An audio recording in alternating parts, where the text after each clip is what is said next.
monstrous storms coming in 2022 with terrible results, Pastor Adeboye says in New Year prophecies for Nigeria and Africa.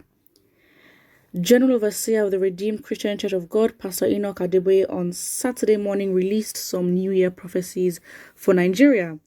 The 79-year-old cleric stated that 2 monstrous storms would be experienced in African countries which would have terrible results. Adeboye grouped his prophecies for 2022 into 3 categories: personal, Nigeria, and intercontinental. For the personal category, the RCCG leader said more than 80% of projects starting in 2022 will succeed. This year will be a year of the emergence of previously unknown stars. In spite of everything happening, this year will be a year of some massive breakthroughs in science and in finance. Infant mortality rate will drop by at least 50%. For Nigeria, he said, you don't make omelette without breaking eggs.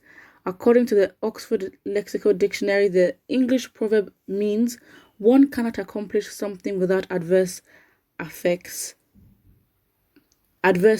elsewhere. What does that mean? I think that's where it ends. Because on the next bit, it says, on the international scene, Adeboye said the issue of migration will take a new turn in the new year. It's very vague. There will be 2 monstrous storms, one coming from the Atlantic. Oh, actual storms. That's what he means. Oh, wow. I thought he meant like, crisis in the country, not necessarily like natural disasters and stuff. So he says there will be 2 monstrous storms, one coming from the Atlantic and one from the Pacific. Unless they are weakened, the result will be terrible.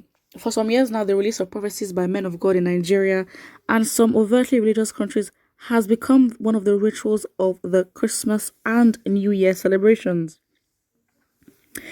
In December 2021, Ghana banned doomsday prophecies, but some legal luminaries have described the move by the West African country as illegal, adding that it was tantamount to restricting free speech. Okay, this just went a whole different direction, that last paragraph. Again, I think it's just, you don't say, how do you describe this? So what is the point? Why are you telling us? Because you're telling us these things, but you're not telling us what to do to fix it. You're not telling us what you're going to do as a body. You're not telling us what you're going to do as the general overseer to, I guess, curb some adverse effects of. The problem lies where you say these prophecies, you even put them in categories. You talk about finance, talk about science, talk about natural disasters, but if anything, if you are going to be selfish at least, why don't you give options or resolutions to what your members, the members of your church, what they can do to exempt themselves from whatever outcome it is in the year, or to include themselves in whatever outcome the new year has to offer. Now that is the thing, because they would, normally the norm is that religious leaders would not like to meddle in anything other than religious activities, be it in politics, be it in anything controversial or whatever. But then you give prophecies that obviously include meddling in such areas. So what is the point in giving prophecies when you're not giving direct steps on what to do, depending on what the outcomes of your prophecies are? Again, the thing with prophecies is it's prophecies. Non-religious people may not understand that. Non-religious people will definitely not tap into that. So that's it. This has become very repetitive, as we know. Yes, a lot of Nigerian pastors, they will give prophecies every time, and that's it. So yeah, it doesn't. And yes, for the second prophecy,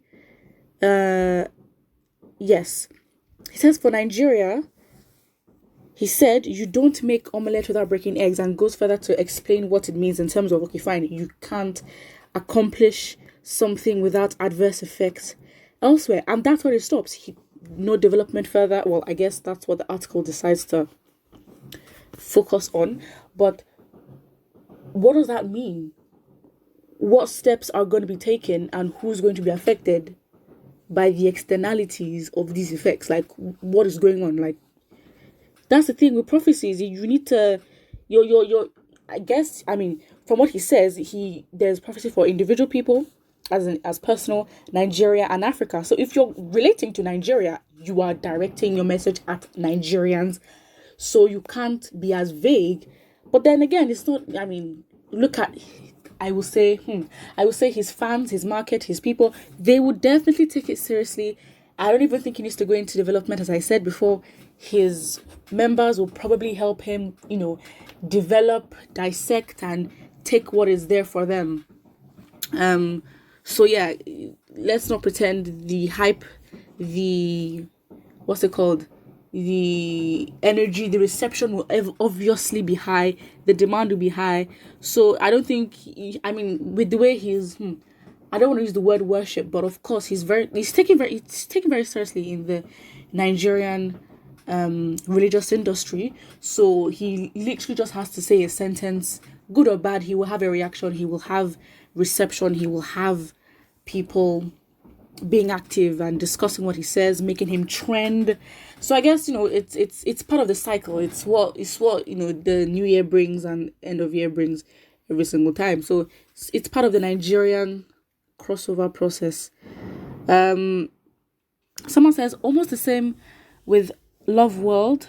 Believe Church Pastor Chris Akilome of Christ Embassy prophesied that there's a gathering of clown. Whatsoever the storm and cloud represent shall come to pass, and we will hold our peace.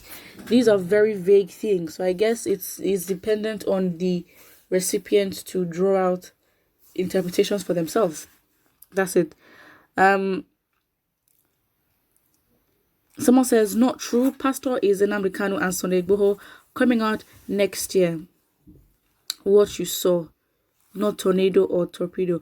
Okay, grammar. So the person's basically asking, what you're saying is irrelevant. Just tell us, will Nnamdi Kanu and Sunday Igboho get out of custody next year? Is that what's going to happen? Well, see, that's the thing. You can argue it in so many ways that you want, but wouldn't you want to ask that? Why is it religious leaders hold so much power? They have the power. It's there. I mean, you can say, you think for yourself, don't follow who you want to follow. Yeah. People have the choice to think for themselves. They also have the choice to follow and believe who they want to. So it's like religious leaders, they tend to dabble in politics and other conversations by giving vague statements, for example, like prophecies. However, when they're now asked to delve into it properly, then they withdraw. I'm not involved in politics, but that doesn't make sense. So it's like you hold so much power. It's like, don't you talk about these things at all, because as a religious leader, is it right that your citizens are living in a country like Nigeria? Is that how things are meant to be? And if you wanted to fix things and change things, being practical, wouldn't you want to build a community where you are actually supporting the people that are your members? If you are even going to be selfish, that's it. Put what you think, and don't forget to like and subscribe.